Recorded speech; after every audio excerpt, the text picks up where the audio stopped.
या बाटलीमध्ये काय आहे? पाणी. स्वच्छ पाणी आहे. आपण या ग्लासमध्ये पाणी ओतू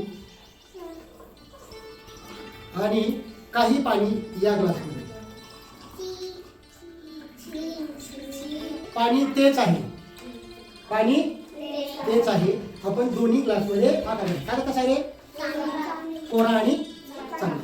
त्याच्यातला अर्धा कागद आपण टाकूया. अर्धा कागद त्याच्यातला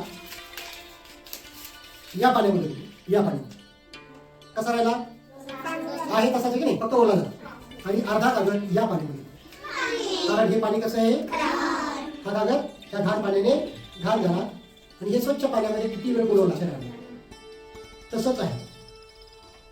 इथं पाठीमागे एक चित्र दिसतंय तुम्हाला. त्या व्यक्तीचं नाव आहे अल्बर्ट आइन्स्टाईन.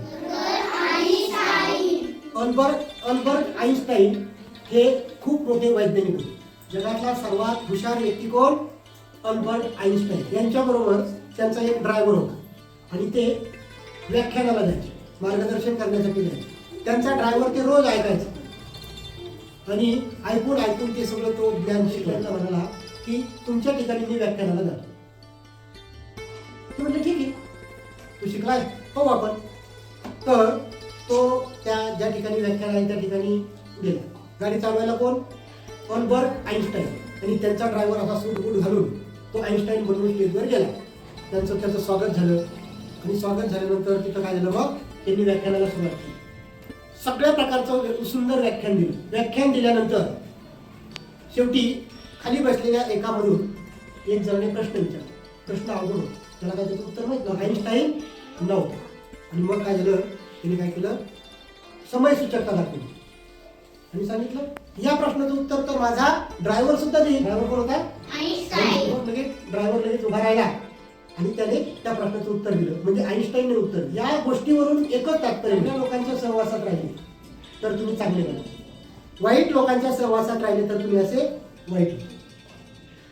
जीवनामध्ये नेहमी चांगले मित्र ठेवायचे. तो ड्रायव्हर आइन्स्टाईनच्या बरोबर राहिला म्हणून तो हुशार झाला.